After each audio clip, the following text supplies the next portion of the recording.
The year is 1999. The date, October 31st. Two young boys set out for a night of innocent trick-or-treat. Hey, Sol. Calvin, what are you wearing? This is my costume. What is it? I'm Zool from Ghostbusters. Then why are you wearing a dress? Because I'm Zool from Ghostbusters when he possesses Sigourney Weaver. So you've come as Sigourney Weaver? Oh yes, she's such a handsome woman. Anyway, it's better than your costume. Your fake chin looks stupid. This chin is an exact replica of Bruce Campbell's chin. If it looks stupid on me, then it's because it looks stupid on him.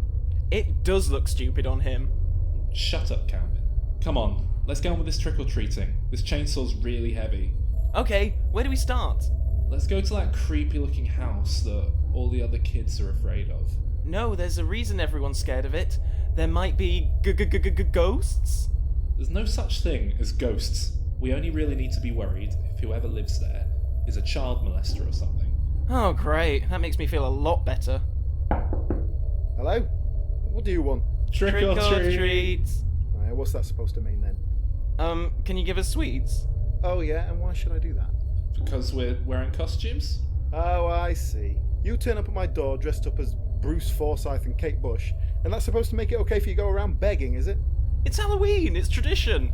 Yeah, well, it's also traditional for a woman to stay at home and take care of the kids while the man goes out to work, but that doesn't mean it's the best thing for everyone, does it? What are you talking about? Oh, I'm sorry. I didn't mean to rock your petty bourgeoisie view of the world. Yeah, okay, this guy's a dick. Look, kids, I've spent a lot of energy and time building up a reputation as a child molesting ghost, so no one ever comes to my house. And now here you are fucking up my spooky film night. Ooh, we like scary films. What are you watching? Sleepless in Seattle. That's not a scary film. Hey, when you're older, you'll understand how scary falling in love is. This guy's weird. Let's get out of here. Yeah, forget it. I'm not allowed to eat sweets anyway. My mum says they give you cancer. Hey, wait a minute. You like scary films, right? Yeah? You ever seen Halloween? Yes. No, you haven't, you liar. Yeah, I have. I saw it with my cousin when I was like 6 or something. Well, I've got a fresh out the box, panned and scanned VHS version of it right here. You want to watch it? Yeah, cool! Sol, this guy might be a murderer. Yeah, but he's got a cool film I want to watch. Oh, I don't know. Hey, mister, are you a murderer? Never convicted. See? But what if Mother finds out? Did I mention I also have Psycho? Okay, I'm in. Come on in, boys. You know, I think this is the beginning of a beautiful friendship.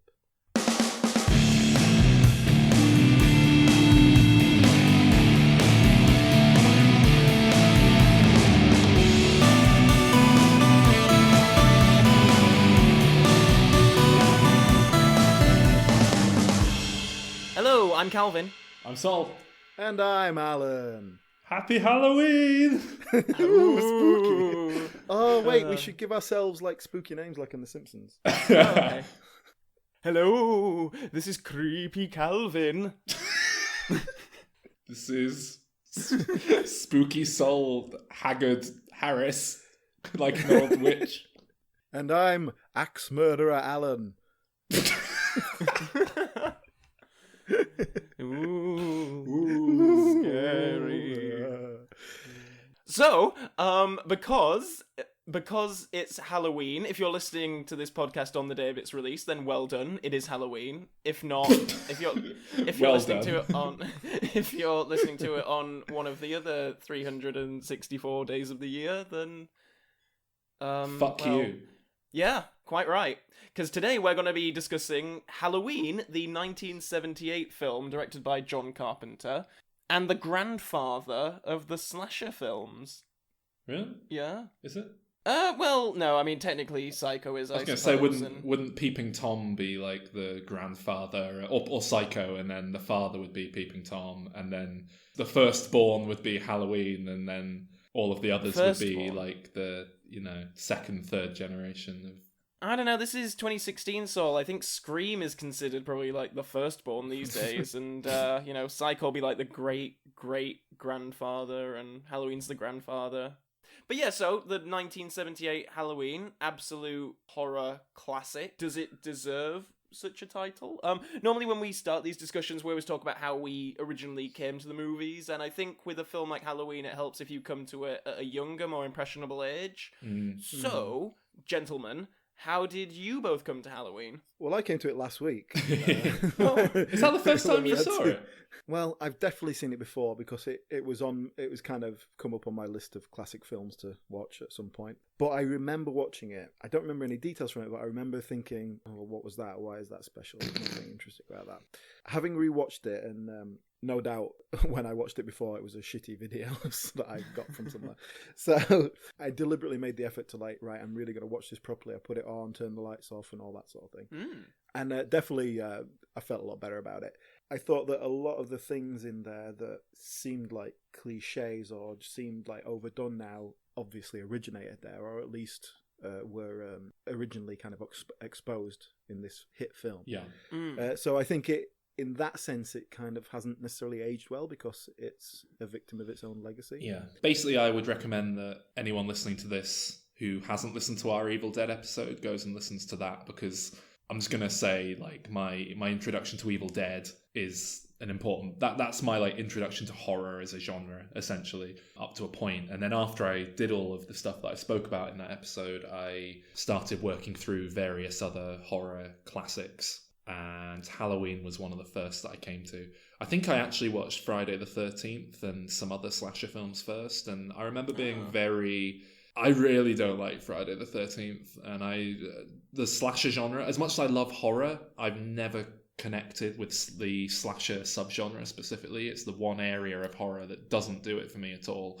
Unless you get into weird, technically slasher films, but they're not really Alien or Child's Play. Now, when I watched Halloween is kind of an exception to that rule insofar as I don't dislike it. I don't really love it or anything, but it's kind of I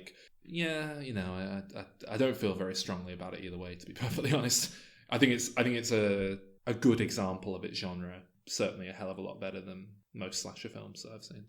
Well, I'm a big slasher fan, and I think over the course of discussing more horror films over podcasts, I think the difference between mine and Saul's taste in horror is going to be very apparent. Maybe I think it's interesting that you said that Evil Dead was your introduction to horror, because my introduction to horror was Hitchcock's Psycho. Evil Dead wasn't my introduction so much as it was just, it was on that list of films that I binge watched as soon as I came to horror. It was, Night of the Living Dead, Dawn of the Dead, The Evil Dead. I think I probably saw the Blair Witch Project around that same era, more or less. The Thing, The Wicker Man. So The Thing, another John Carpenter film. Yeah. You tell you what, John Carpenter is someone I never quite know how to feel about, because so many of his films are dreadful. And I think a lot of his films that are very highly regarded are dreadful. They Live, Alan, I believe we watched that together in London back when we used to live together. And I often am just flabbergasted that they're serious films. I remember turning on the TV at a friend's house when I was younger, and this was when I was really into The Naked Gun, and I just discovered The Naked Gun and Airplane and films like that, and I was really into these spoof movies. And I saw this car with a pimp in it driving down the road with chandeliers inside the car and things, and then they turned down a road and someone was like, no, it's Main Street, and then everyone was throwing bricks at them, and I just thought it was a spoof and was laughing along to it. And then my friend looked up on the TV guide what it was, and it was John Carpenter's Escape from New York.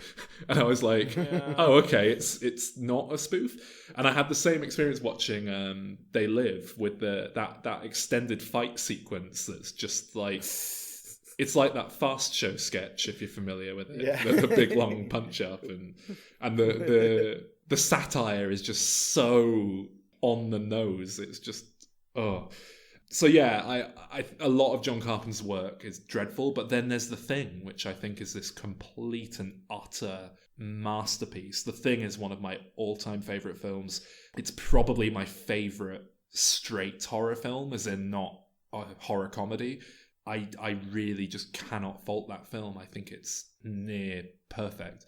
it puts me in a weird relationship with John Carpenter. Generally, I find his films to be very Marmite, if you know what I mean, like very one end of the scale or the other. And Halloween's a weird exception to that for me, because I am just very indifferent about it. I don't dislike it, but I'm not drawn to it in any real way. For me, John Carpenter's films, a lot of things he does, should really work for me. I like films where people get a sort of trapped together.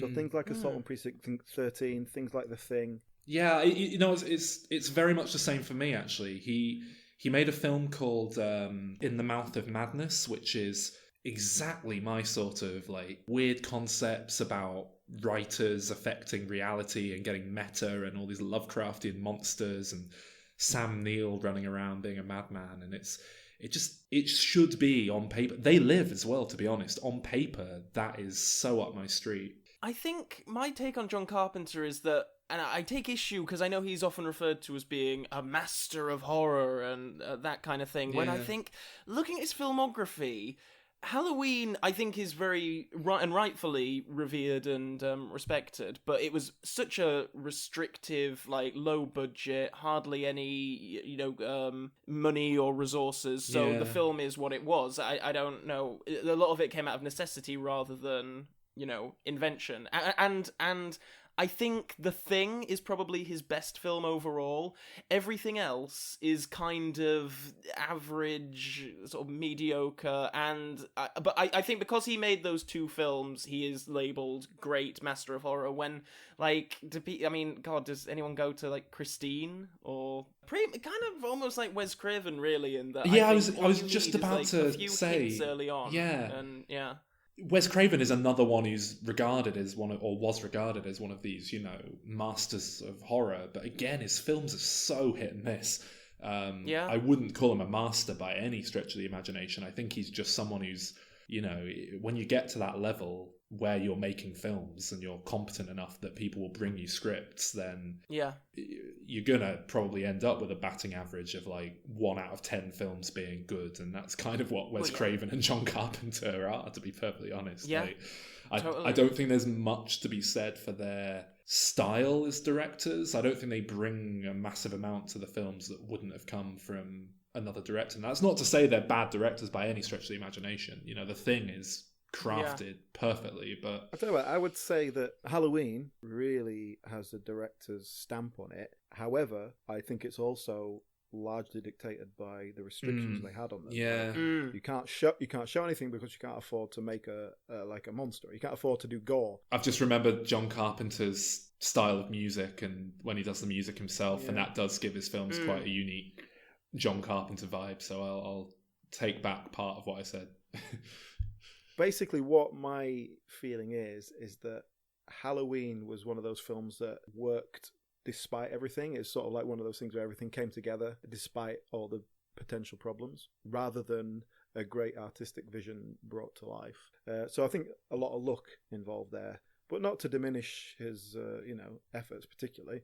So in terms of the film itself, all right, well, what do you think of it? Well, as I was saying earlier on, I think I did see this at kind of the right age. Like, I'd seen Psycho when I was about 11 years old, and that sort of spurred me on to see a lot more, because obviously you get into that and then you hear about, this influenced this film and this film and this film, and Halloween seemed like the natural next one for me. Bearing in mind that I saw Psycho when I was like 11 years old, and it scared me shitless, like, for a 1960 film, and I think that shows how naive I was to horror at the time. I probably had seen... Oh no, I tell you what, I saw Halloween H2O before I saw Halloween, which is actually the seventh film in the... You know what? Is there one where... Is it Halloween where they did one where he goes to space? No, that's Friday the 13th. Oh, okay. Never mind. I was going to say I think I saw that one before the main one, but never mind. I saw Halloween H2O. It was like on BBC on like Halloween or whatever, and then that kind of spurred me on to go back and start at the beginning and watch Halloween. And I love Halloween H2O. I don't love Halloween all that much. Like, I think it's really a great film, but I don't think it's actually scary.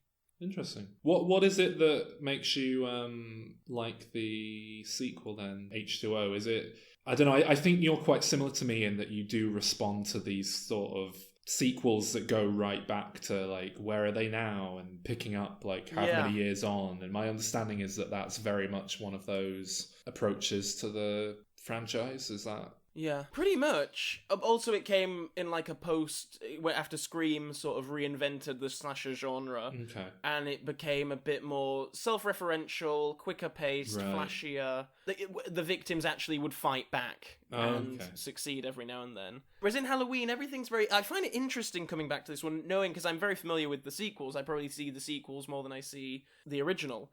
But just to focus on the original... This is about as pure as a slasher film can be, in that it's just a random bloke escapes from a mental ward, puts on a mask, and for some reason starts focusing on this trio of babysitters and starts killing them. And that's it. There's nothing else really going on in the first film, apart from Donald Pleasance as Dr. Loomis running around spouting off nonsense about him being evil incarnate and all that. The first film is so conceptually just so of what horror was doing in the late 70s. My memory of it is that it has very much a feeling of an 80s movie, but it's kind of like, I think it kind of bridges the gap between those two eras in terms of horror. When you look at, you know, the likes of The Last House on the Left and, you know, what, early Wes Craven and those sorts of things, it's very in line with that, you know, babysitter, a guy comes and kills everyone, but then it's bringing it into that kind of modern slasher sensibility. I don't really know what point I'm trying to make. Just no. I know what you mean. Because I see that as well, and it's these very early, often, you know, highly regarded horror films are lauded in the genre. And there isn't actually, in terms of plot and character, there's really not that much going on. And it always, I don't know, upset me, annoys me when I read reviews of like modern horror films and stuff like that, and they always make a point of saying, oh, well, they don't give you enough time to care about the victims or, you know, anything like that. And it's sort of like, I'm not sure if these early films necessarily do. Did you care about Jamie Lee Curtis? What struck me about it actually was that very little really happens. Oh, yeah. But it didn't feel slow, it didn't feel boring, but when it actually boil it down to what's going on, there's a lot of walking around and watching people, kind of, and especially at the beginning, there's always build-up and you build the characters and all that, but it's like, it doesn't pay off. You just need to know she's a teenager and she's stuck babysitting this kid. Like, that's all you need to know. Yeah. I don't think that's a deliberate choice, or we're going to let these characters breathe, we're going to build slowly or anything like that. I think it's like, right, I've written this plot outline on a napkin, let's make this film. Yeah. I think it was more that. It felt like, not even bad writing, but just an expanded script rather than deliberate choice. Can we talk a little bit about the opening scene of the film? The point of view of the killing, right? What I noticed actually when I was reading about it and stuff like that, little bits I was reading was saying that one of the legacies of it and one of its main features was you see everything from the killer's point of view and you keep seeing all these things from his point of view, and so that kind of puts you into the position of the murderer. Whereas I think, my memory of it was, you get that POV shot at the beginning when he's a child, but then after that you never see from his point of view. No. Oh, I don't think you do, but you see a lot of voyeuristic kind of handheld camera walking or movement of the camera that gives you that voyeuristic feel, but it's not from his point of view, which I think is good direction because it puts you into the scene and very much involves you in it, but it's not putting you into the point of view of the killer, which is what a lot of people say. The second film does that. I love that first scene. It's a real grabber when it's the Steadicam shot of the camera just comes out from behind a tree and it follows around a house and you see a teenage girl making out with a boyfriend, and then they go upstairs, and then what is literally like 30 seconds later, the guy comes down already zipping up his pants like, hey, well, that was a good night. And it's like, what? And she goes, you'll call me, right? He's like, yeah. Yeah, and then of course we don't know it's a child. We get the hint when a child-looking hand goes out and picks up a knife, and then goes upstairs and stabs the girl to death, and then comes out, and then there's presumably parents who take the mask off the kid, and we see it's a kid then, and then the camera pulls out, and that's the opening. Which again, it's interesting because that's the origin story of. Yeah. I find it so interesting going back to the first Halloween, knowing that after all the sequels and all the mythology and all the explaining every single little detail of the first film, and just trying to watch it as like a pure viewer, not knowing anything else about the series. Because it's if you take out all of the backstory that came in with the sequels, I think it's such an interesting little opening. Because this kid is just like a pretty average looking kid, would you agree? Like, it's not like he's some white trash depraved urchin as he is in some later remakes by Rob Zombie. But that's all the more scary, don't you think, when it's so... Well, the whole point and the whole character is kind of, you don't know what drives him, and I don't know about in what it reveals in the sequels, but I've seen the first two, so I guess we've already talked about It Follows, isn't it? It's this kind of incessant following. It's ruthless, but you don't know the logic behind it. You can't reason with it. Yeah. It absolutely will not stop until you are dead. Yeah. Exactly. But it does stop for a bit, and it gets put away in a mental institute, where it is looked after by Donald Pleasance, who yes, probably more famous for Blofeld being the inspiration of Dr. Evil than his role here. How do we feel about Donald Pleasance as a presence? My feeling generally was that he felt really out of place. Didn't gel with the rest of the film. As a doctor, he was just a little bit too kind of maniacal. We need to kill this boy. He's evil. Because we hadn't had enough backstory to contextualize that or to justify it. He just seems like a raving lunatic. I don't know. Is there something wrong with Donald Pleasance's vision? Because he's always sort of just looking off into middle distance. He never seems to focus on anything. I think you might have... are you aware of his alcohol problems? No, I don't know really much about it. I know he plays like a blind guy in The Great Escape, but I don't know if that's... I didn't know that. No, I think he was just very, very drunk throughout the filming of this. It's an interesting story as to how he actually came to... Because originally Christopher Lee was the first choice for the role, and John Carpenter pursued him for it, but he wasn't having it. I think Donald Pleasance was ended up being like the fourth or fifth choice down the line of these, sort of established English actors. And he called Donald Pleasance, and Donald Pleasance was like, I've read the script and I don't really understand it and I don't really like it, but my daughter saw Assault on Precinct 13 and she really loved the music for it. So she sort of said I should talk to you. And that was it. And he was quite disparaging after the film, just being like, oh god, these are a bunch of kids and no one really knows what they're doing and all that sort of thing. But, little did he know at the time that the sequels would provide him with steady work for the next couple of decades. But, I think he was just... there are some shots where I think he looks genuinely, like, zoned out, like he might be really in the character, like, harking back to these dreadful times in the mental institute looking after this kid. And there are other times I just think, oh, he's just hammered, isn't he? He's just really drunk. That would explain it.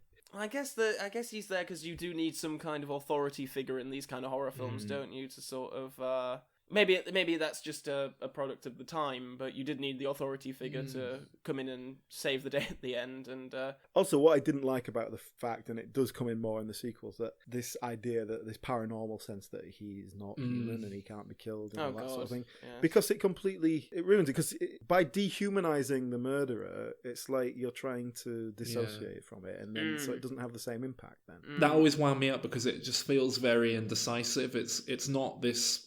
I like it when films can toe that line. The Blair Witch Project's a great example of a film that kind of, the original, toes the line between supernatural, but actually maybe it's completely grounded in reality and you don't really know. Whereas Halloween feels like it's trying to do that at times, but it kind of comes at the expense of all the backstory with Dr. Loomis to me. It kind of feels like you can't really go into his backstory and then expect us to buy into any sense of supernatural terror.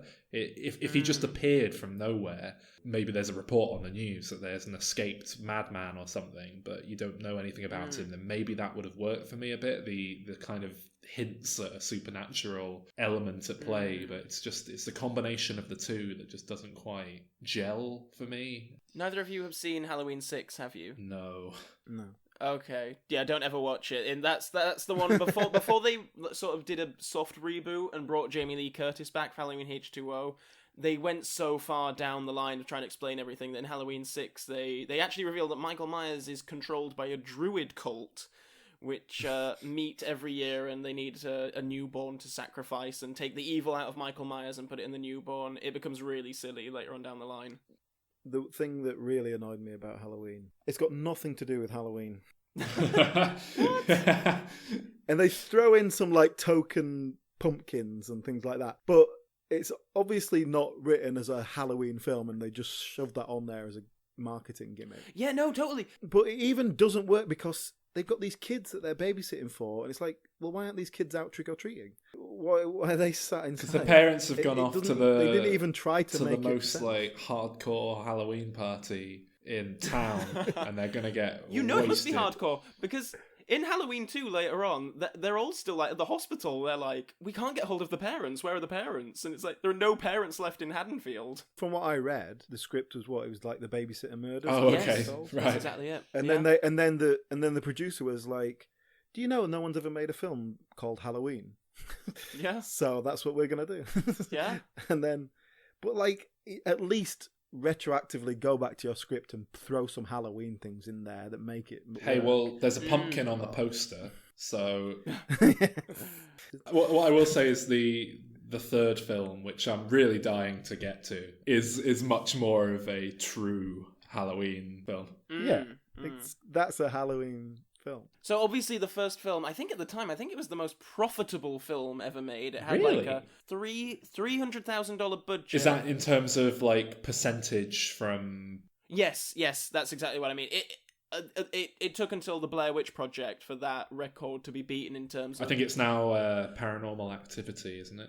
I I believe now that's the current record holder, yeah. So obviously it was a very successful film, and there were other people involved in the production. It wasn't solely down to John Carpenter. Other people wanted a sequel, and there was money to be had. So they got John Carpenter to write a sequel, which he openly admits he was sort of like completely stumped for an idea, and he just had a 6-pack of beer and a typewriter one night, and what came of that evening was Halloween 2. Alan, you saw Halloween 2. What did you think? It's utterly awful. It felt like someone had watched Halloween, completely misunderstood what works about it, and then tried to recreate it and got it horribly wrong. Yeah. The sort of free-flowing handheld camera that is used a lot in Halloween, it really sort of pulls you in and it makes you feel like you're part of the action. But it's very subtle. The sequel really uses it as a strict sort of voyeur shot. You seeing, oh, here's Michael, we're seeing what he's seeing, and it just doesn't work at all. That's just one example. The plot is nonsense. The acting's terrible. Everything about it just doesn't work. They ramped up the gore as well, which doesn't quite work because it looks like cheap, crappy, low budget horror gore. Yeah. So yeah, it doesn't work on any level, I think. I disagree. I mean, bearing in mind I'm someone who's seen every Halloween film, and this is the second best sequel after H2O. Halloween 2 actually holds up very well when you compare it to Halloween 4, 5, and 6. Yeah, no, so obviously it picks up the same night, isn't it? And Michael Myers is still out there. Donald Pleasance returns again to run around in the darkness. I love him especially in this film. I feel like I'm so happy that Donald Pleasance got cast in this instead of Christopher Lee, because if Christopher Lee was cast, Christopher Lee is like tall, he has this presence that if Christopher Lee were to talk, you would listen to him. Donald Pleasance is just this little ugly bald guy running around in this overcoat, like spouting out about evil, and people are just like ignoring him, like yeah, whatever. And I find that really funny. So there's a bit when in Halloween 2, they mistake Michael Myers for someone else. He's like a teenager. Oh, actually, Alan, did you catch this? That the teenager is Ben Tramer? I didn't pick up on that, but I read about it afterwards. Oh, right, yeah. I think it's such a nice touch that the boy that Laurie is crushing on in the first film gets blown to smithereens in the second film.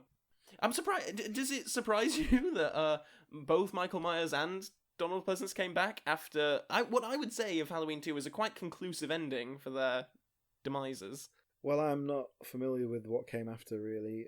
But yeah, the ending of Halloween 2 seems to, well, it blows them up and they die. Yeah. And obviously the point is that Donald Pleasance, has to sacrifice himself to save the world, which that makes perfect sense for his character, that character arc.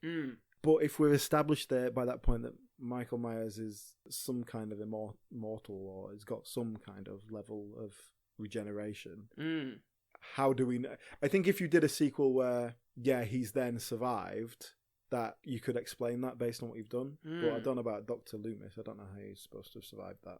He survived it with a limp and a bit of and a bit of sort of almost Freddy Krueger like sort of facial makeup on one cheek. And even then, by Halloween 6, they just couldn't be bothered putting that on him. So I think in the producer's cut of that, they say that he's had like some facial surgery so that he doesn't have the scars of it anymore. And the thing is, I think he refused to go into makeup every morning. Probably he was just old and couldn't be bothered. But they shoot out both of Michael Myers' eyes. That annoyed me as well. She just sort of fires this gun at him, and she managed to hit him directly in the eyes. Yeah, twice. Yeah, it is ridiculous, but enjoyable. I do quite enjoy the second film. It's certainly, you can tell it's made by it was Rick Rosenthal who directed it, who is not necessarily a known quantity. John Carpenter openly admitted that he was drunk when he was writing the script. It was only really in it for the money. Halloween 2 was intended as a wrapping up of Michael Myers, and they weren't actually gonna make any more with him as the lead killer, which is where we get the fascinating oddity that is Halloween 3 Season of the Witch, this film, which I believe we've all seen. Saul, I know we've had many a conversation about it. So it obviously came about, like, John Carpenter was very much involved in it, and the idea at this point was that Halloween would just be like a brand, and that each Halloween film would be a different take on something scary that happens on Halloween night. And I mean, we talked about how the original Halloween doesn't have actually that much to do with Halloween. This one kind of does. It's like based on Halloween masks. And I tell you what, that idea of, turn it into a kind of anthology franchise, I don't necessarily have a problem with that. I think the idea is quite cool. Yeah, and it's just maybe that's something you need to like do immediately with the second film.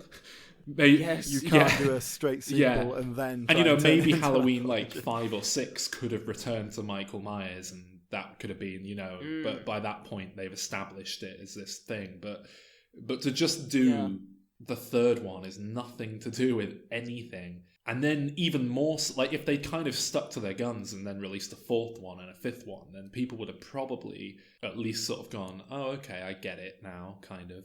But... It's to then just immediately go, no, all right, we'll bring him back. We'll bring back Mike Myers. Yeah, here you go. It just leaves it as this weird anomaly in the franchise. It's just so strange. I'm fascinated that it's still included in the box sets and things. Yeah, and exactly. It is one of the franchise. It's so strange. And yet it's such a weird film just on its own merit as well. And it doesn't even exist. You can't even say it exists in the same story world because they watch Halloween on the TV. Exactly. So we know that Halloween is a fictional concept in that. Yes.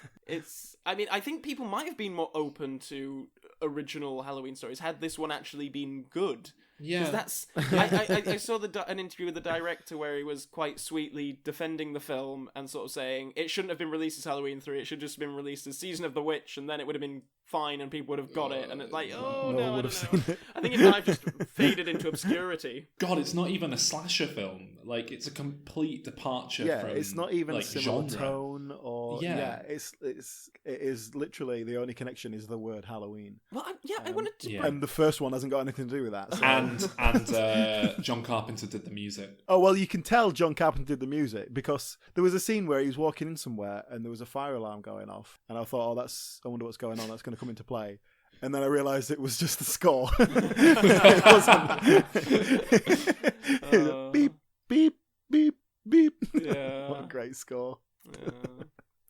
Kind of why I love this film, but I suppose the biggest issue that I have with it at the same time is just the story doesn't make any sense. Like the plot doesn't work. It's the notion that so for those of you who haven't seen it, what is it? There's some secret druid society. They've got some like clockwork robot minions or something. Yeah, and the head of the company is also like the owner of a. He's also like the owner of a mask company or something. Yeah, he's sort of like. And then these Halloween masks are inexplicably popular with kids.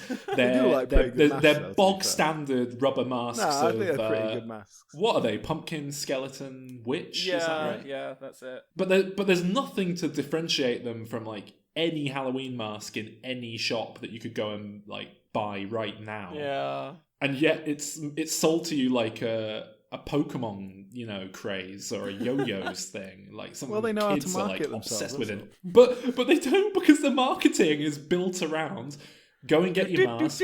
Yeah, Hypnotoad. Yeah, exactly. Halloween. It's 10 more days till marketing. Halloween. Silver Shamrock. That's it. Those 3 masks are the only things they make. Yeah. They don't even do like other Halloween products Yeah. or other toys. Or And- it's just those 3 masks. And it's presumably Churning like them the out. first year that company has been operational as well. Like it's not like everyone's going, oh my god, the new line of Silver Shamrock masks are out. It's just, oh my god, these masks are incredible. We all have to get one.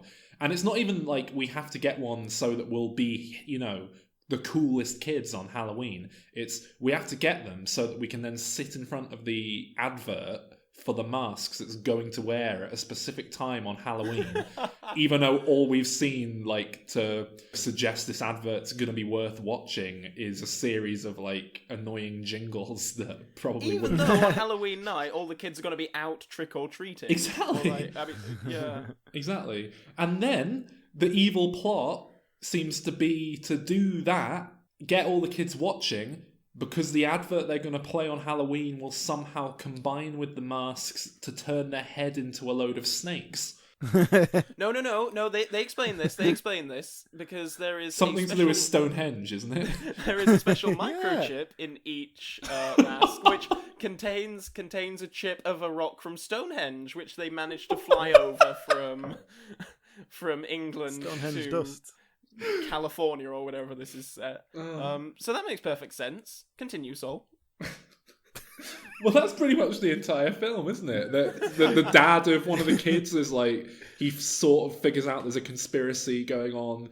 He runs to like stop the thing being shown on TV, and then it gets shown on TV anyway, and he sort of goes, no. It's such a Twilight Zone ending, isn't it? Oh no, it's not that, isn't it? Something like you stopped it, but now it's going to be shown 5 minutes later instead, or something. Yeah, no, because he got it pulled on one channel.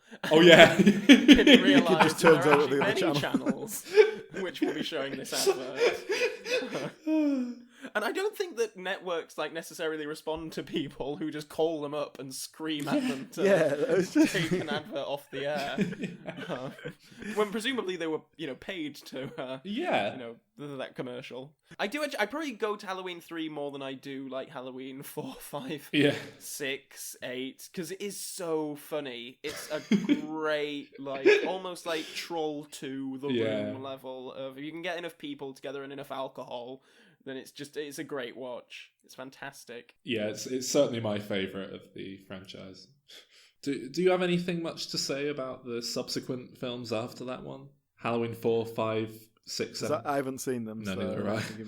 To quickly sort of sum up the rest of the film series, I think, Halloween 4, 5, and 6 is largely Michael Myers Returns, obviously, and Donald Pleasance is in all of them still. Oh, really? And yes, becoming more and more of a burden on the series in each installment. And it's all about Michael trying to kill a little girl called Jamie, who is Laurie Strode's daughter. Laurie Strode is no longer alive, apparently. And it's all about Michael trying to get to kill this 7-8-year-old girl. Well, Halloween's 4 and 5 are. I'll say that 4 is like a fairly passable standard slasher film. It's more of a... If it was a Friday the 13th film, it'd probably be the best Friday the 13th film. Halloween 5 is more of the same, and it's pretty dreadful. And that's when they start to bring in this whole... Michael has a tattoo on him, which is like a druid thing, and then there's this man in black who is like, there's this guy in like black boots sort of like wandering around the scenes, and it all becomes like Michael has a telekinetic link with his niece. And then in the 6th one, spoiler alert, he kills that niece, who is all of a sudden 14, 15 years old, after impregnating her, and she has a baby, and then he goes to kill that. Oh, actually, you might be interested in the 6th one. Paul Rudd's in it. Oh, right. In his, I think it was his first feature film role. Oh, actually, he plays the boy from the first film that Laurie is babysitting. He plays him grown up. Okay. And it's basically him and a random girl and Donald Pleasance fighting Michael Myers. But that film got changed a lot in editing. There's famously 2 cuts of it, a producer's cut and the theatrical cut. Unfortunately, Donald Pleasance died before they could refilm the ending that they wanted for the theatrical cut.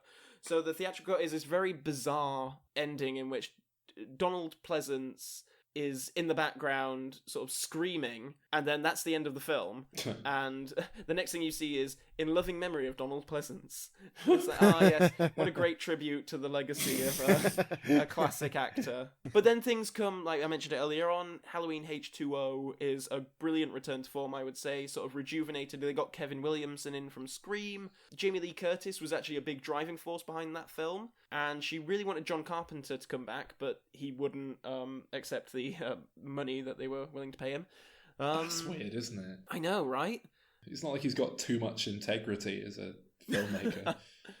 No, but I will stand by that film, and it's probably my favourite film of the series. There's no Donald Pleasance, because he was dead by that point, so there's no sort of Van Helsing type character running around screaming about how evil he is. It boils it down to, Laurie Strode and Michael Myers, they're gonna go at it. And I would say that the film ends fairly conclusively. If it were up to me, the canon would end there, and that would be it. It's a perfect ending. But they made an 8th film, and it's terrible, and oddly enough, trying to sort of jump on the Blair Witch bandwagon of sort of... It's really weird. There's a really disappointing opening 10-15 minutes where Jamie Lee Curtis comes back once again, and in a very unsatisfying way. And then the rest of the film is Michael Myers returns to the Myers house from the first film that he murdered his sister in, which has now been taken over by a reality TV company run by Busta Rhymes and... who's that woman from America's Next Top Model? Tyra Banks. And they're running this reality TV company in which they've set up the Michael Myers house with cameras, and they get a load of kids in from the local school and just lock them in the house with cameras on their heads. And it's really bizarre. And of course Michael Myers is there because for some reason he's returned to the house, and it's just a bunch of... I want to watch it now.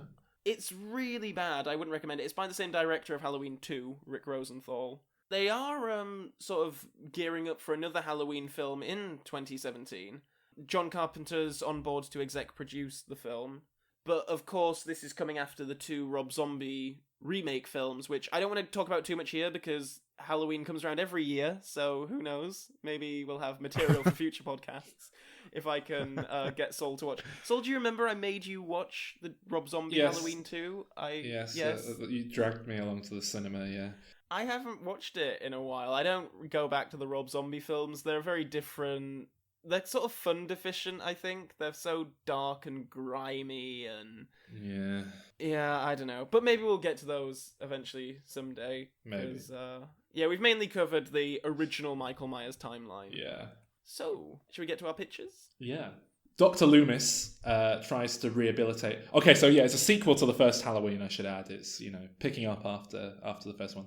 Dr. Loomis tries to rehabilitate Michael Myers, and eventually they have a breakthrough years after the events of the first film, as we see things from the perspective of Myers. He's repeatedly harassed by voices in his head.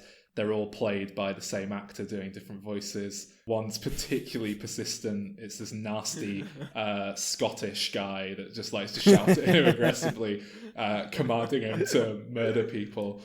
I think I know where you're going with this. And so Myers begins working on comedy as a kind of therapeutic outlet, and he eventually starts an improv troupe with the other inmates at the institution. Due to the high quality of their comedy work and how it seems to be like a good means of them working through their issues, Loomis agrees to take them to some comedy clubs to sort of try out open mic nights and what have you.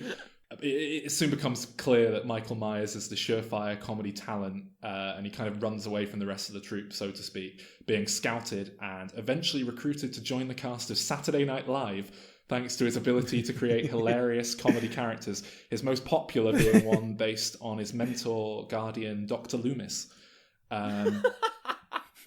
Is this all through, like, is he miming this? Can you speak? Oh yeah, he's learned to talk at this point. Oh, Definitely. right. Oh, okay. Yeah, I forgot to ask, part of his rehabilitation. Comedy therapy. Yeah. Using his newfound fame, he starts to find himself living an increasingly normal life, and Loomis is able to kind of take an increasingly hands-off approach, because his patient's now securing movie deals and earning millions from a string of films based on his Saturday Night Live characters.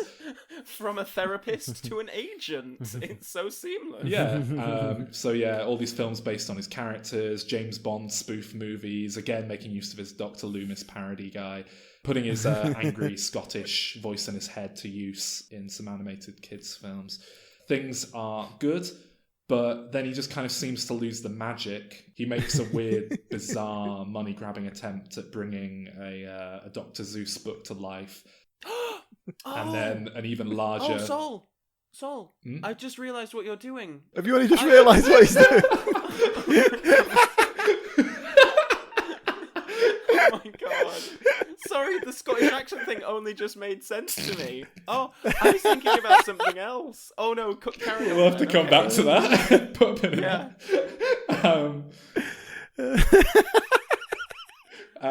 So yeah, after a bizarre money-grabbing attempt at bringing a Dr. Seuss book to life and an even larger financial and critical failure in an attempt to launch a new comedy character who is kind of an embarrassingly stereotypical guru whose film vehicle script feels lazily thrown together by transcribing deleted B-roll of Myers improvising on the set of Austin Powers, he comes close to a complete mental breakdown and almost lapses into old ways.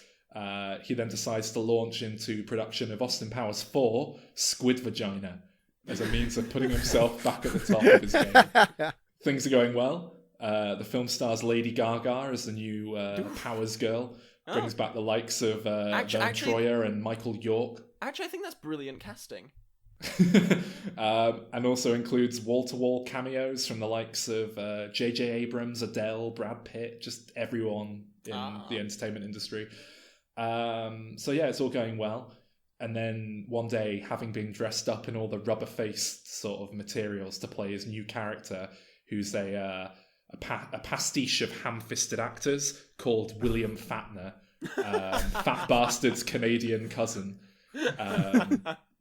He goes to visit Will Ferrell in his dressing room.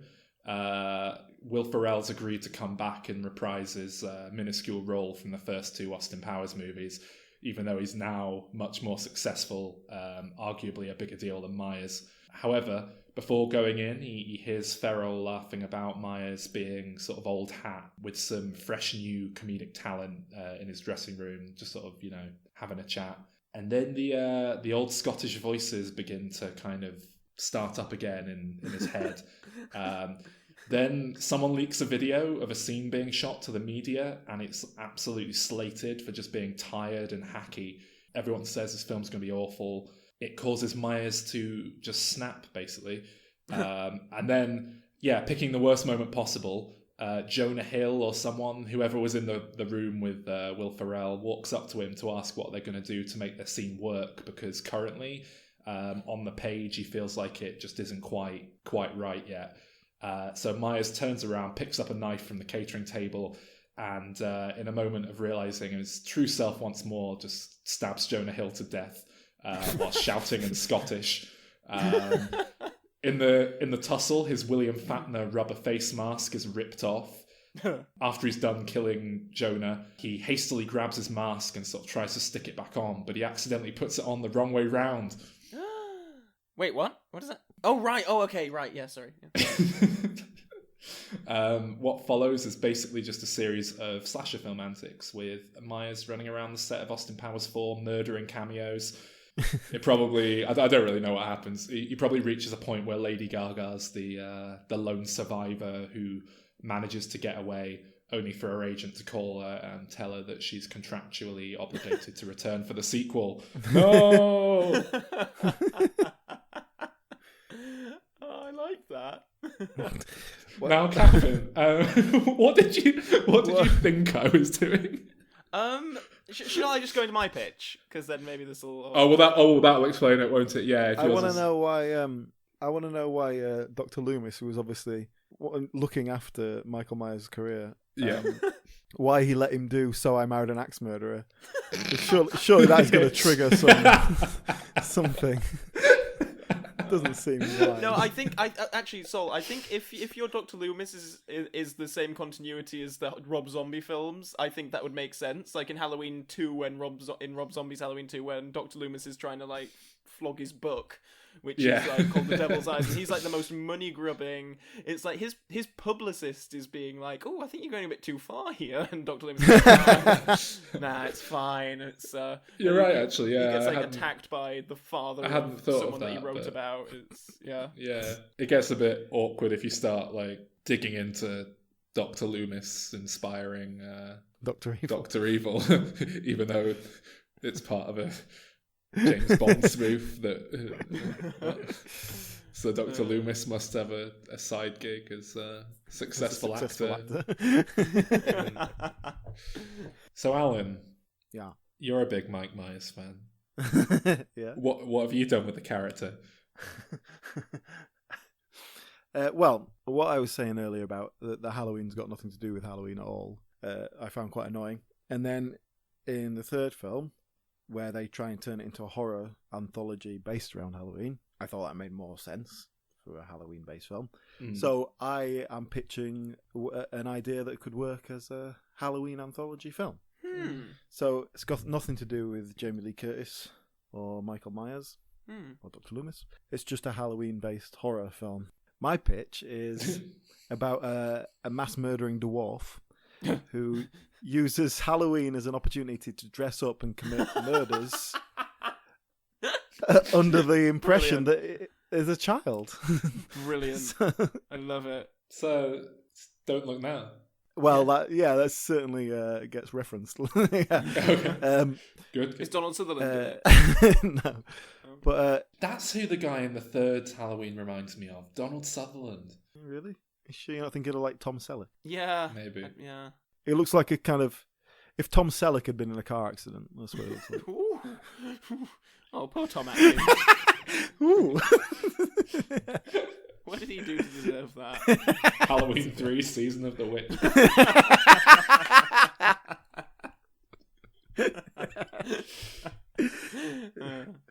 The gimmick of the film is the audience doesn't know who the killer is. He sort of dresses up in different costumes and slips seamlessly into groups of other children.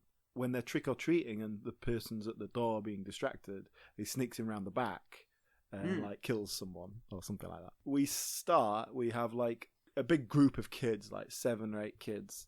They're all going around with a couple of adults. Now we have to sort of establish that these adults, they've just got a load of kids. It's not like their kids, or one of them might be their kid or whatever, but they're just sort of herding these kids around because we have to like believe that they don't know who's who exactly. Yeah. Or you could have them, they're like the teenage babysitters. That would be in keeping with tradition, wouldn't it? And they've got saddled with taking these kids around. Yeah. And then we need to establish the other side of the story, which is the police. So you got a policeman at a scene of a murder. You know, the forensics guy there is saying that, well, these stab marks on the body suggest that the attacker is like 3 feet tall. They think that maybe it's like a trick-or-treat prank that's got out of hand. The night continues, the bodies pile up, and the police are sort of following it and sort of like house to house and realising that there's a pattern, like sort of a journey. The policemen hear through their official channels that a criminally insane dwarf has escaped from the local lunatic asylum. I've just remembered how hilariously you consistently say that word. I thought you were doing it as a joke before, but back when we used to discuss Red Dwarf in Red Dwarf. Calvin, doesn't he say that word weirdly? Red Dwarf. It's like D-Wharf. How do you say it? Dwarf. Okay, a dwarf. You just repeated back to us like how to say the word perfectly normally in a silly voice. Yeah. Like, how do you think it should be said, Alan? It's dwarf. Dwarf. Dwarf. You make it into 2 syllables. Yeah, so... Well, I think with Red Dwarf, it's because you're coming off the D sound of red, so that... Red Dwarf. Dwarf. So how would you say Red Dwarf? Red Dwarf. Red Dwarf. Red Dwarf. Yeah. Red Dwarf. That's what I say. So the policeman, he's no fool. He puts 2 and 2 together. He realises that this murderer is out and about stabbing residents while disguised as a child in costume. We're back with a group of children, and we have to have little scenes, little clues that might make us think one of them is the murderer. So they do things like one of them's suddenly covered in blood, but then it's like, oh, it's fake blood from one of the costumes. Or one of them starts getting really aggressive, or something like that, but that's just because kids are like that. Eventually, the cop, he manages to follow this sort of line of dead bodies. They catch up with the group of kids, and they know one of them is the killer. So they line the children up, and you're going to have these kids up in like completely different like identifying costumes. So like there'll be one Frankenstein. I think it should be one's dressed as a pumpkin, one's dressed as a skeleton, and one's dressed as a witch. Yeah. But they have to have masks covering their faces, obviously. So they've got this line of kids, and they just sort of like pulling off the masks, and they're sort of going down the line. We pan across, so they rip off the first mask, or angelic child's face, rip off the next mask, or innocent little child, and then they rip off the third or fourth one, whatever it is, rip off the fourth mask, and it's like a horrible old woman with a big hook nose. And then she suddenly pulls out a knife and stabs the policeman in the leg, and then cackles as she's gunned down by the police. So that's like your ending. That's your fake out ending, because then the kids are all screaming and like running around, and it's chaos, and everything's sort of like subsiding. And then we sort of like pan across, and we hear a news report on the radio about this escaped murderer dwarf. And they say on the radio, and as always, the murderer was aided by a equally murderous twin sister. And then in the background we see like a tiny Frankenstein running away into the distance. So there you go. You got your classic fake out ending as well. Nice. Yeah. Yeah. Oh, very good. I think it would be called Halloween Season of the Dwarf. Dwarf. How are you spelling that? It's like D-E-W. It's like you're spelling it D''WORF. You know, there's like an apostrophe in Halloween traditionally. Is that like what you're doing, Alan? There's an apostrophe between like the W and the A. Dwarf. A dwarf. Is that okay? Dwarf. Oh, you can do it. There you go. Wow. I like that your film reaffirms that ugly people are to be feared. Yeah, obviously. Stay away from them, kids. Did that need to be reaffirmed? Okay, shall I get to my pitch? And we can finally see where I thought me and Sol were going to be on similar wavelengths. Okay, my film is set after Halloween H2O, but you don't really need to know that film to understand it. All you need to know is that Laurie Strode is alive, and she's now an author, and she's made a name of herself out of her book, detailing her exploits with Michael Myers over the course of the past 3 films. But he's dead now, supposedly. But recently, she's been having flashbacks to events over the past 40 years. Oh, I should specify, I'm making this now. So, like, if Halloween H2O was 20 years on, this is H40, 40 years on. So we've got, like, old Jamie Lee Can Curtis. I just ask a quick question? Oh, yes. They call it H2O, and it was like 20 years afterwards. Yes. But it's not H20, it's H2O. Is water an important element of the film? No, and to be honest, it is probably H20. But it's a very stupid title. I think I think they were trying to be hip and failed horrifically because people do just look at it and think, well, that's just like water. What like no one even drowns. I don't think. Weird. So this is H40 anyway. Anyway, I have a quick question. Yes. You know, in all the sequels and things, Yes. what happens to Michael when it's not Halloween?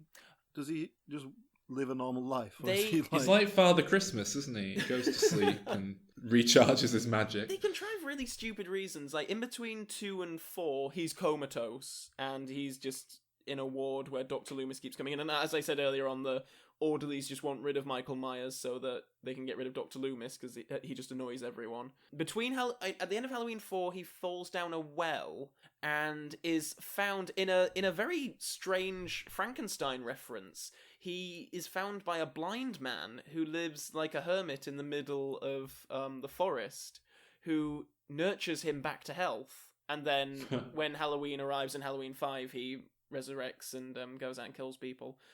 Between 4, 5, and 6, I can't remember what happens. Back to my pitch. Laurie Strode has been having flashbacks to the events in the previous films. She's being haunted, whatever. She sees what she thinks is Michael, and it's not actually Michael, and whatever. So she decides, for this Halloween, 40 years on, she's going to get away from it all and rents a place out in the middle of nowhere to possibly write her new book. But mostly she leaves no paper trail, does everything under a fake name, secures the house fully.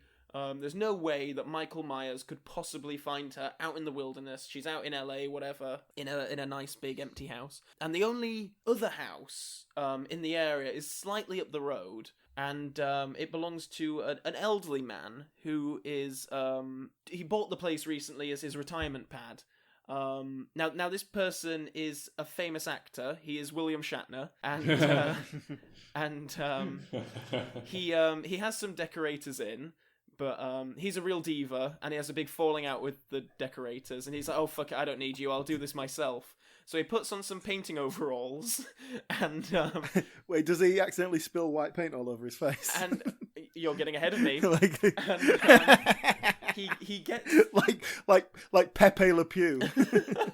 So William Shatner gets his tub of white paint and he gets to work. But of course he's really bad at manual labour, and he falls off the ladder, dropping the white paint on his face. But on the way down, he hits his neck on the steps of the ladder, which crushes his larynx. Little Halloween Resurrection reference there for the fans of the series. So he can't speak. So there's paint all over him, he can't speak or walk properly, and the plumbing isn't working in the place yet. So he decides he needs to stumble to the nearest house for help, which is, of course, Laurie Strode's. So he knocks on the door, but there's no answer.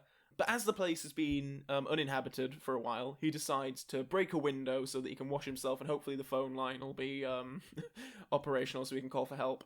Once in the house, Laurie is, of course, woken up, and she comes down the stairs to the kitchen just in time to see Shatner pull out a knife from the drawer, because he's trying to get out of his overalls, but the zip is stuck, so he can't quite get it out, so he needs the knife to but I love how contrived it is to get him into this position.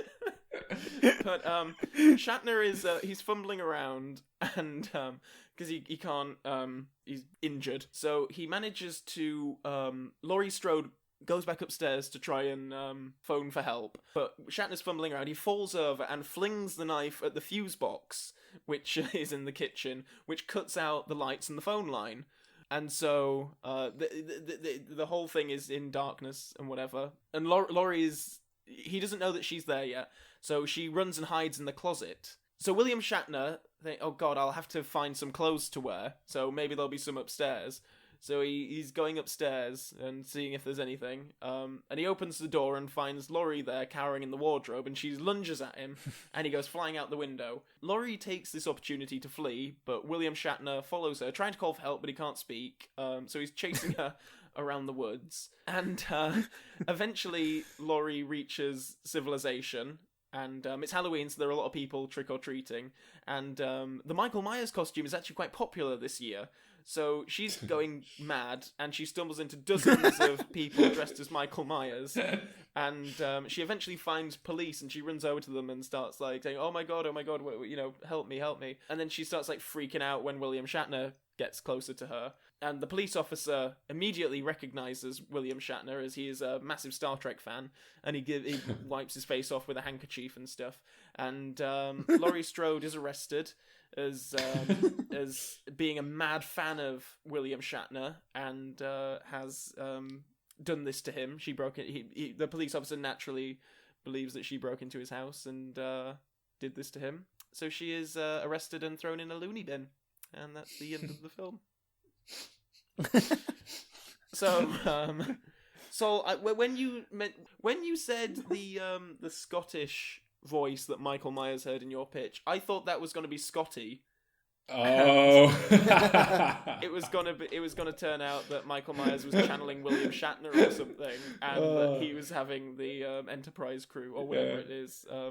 I tell you what, though, I suppose at this point we should clarify for the few people listening who don't know, the Michael Myers mask was a William Shatner mask turned inside out. I think most people are aware of that, but yeah, it's like turned inside out, painted white. The hair was ruffled up. Yeah. And am I right in thinking that they needed a really last minute replacement or something, and they just had to run out to the shop and grab something? I think whoever the prop designer was just so struck by how, because in the script John Carpenter had always referred to Michael Myers as just the shape, and he was just meant to be like a completely devoid of any kind of emotion, like you just nothing, like just complete blank, not even scary, just blank. And the prop guy or woman was in the shop and just saw the William Shatner mask and said, well, this doesn't even look like William Shatner, but it looks so like blank and without personality. Okay. I was about to say, like, why did they buy the William Shatner mask and not the Leonard Nimoy mask, which looking at pictures now would have been much scarier. No, I think the point was that it wasn't supposed to be scary. It was just supposed to be a complete void, just blank. Yeah. That is quite a famous bit of movie trivia. I suppose it says quite a lot about how famous that is that we didn't feel the need to mention it until the very end, despite two of our pictures revolving around William Shatner. It does really look like William Shatner to me when you know that it's him. I find it quite jarring when I look at Mike Myers in pictures of him now. It's I don't know. It just looks like original series Star Trek. Kirk's gone like mental. That was the Diminishing Returns Halloween special. Thank you for listening. As always, please make sure you're subscribed on whatever listening platform you choose. Rate and review us, like us, tell your friends, and come back next week. Much love, goodbye.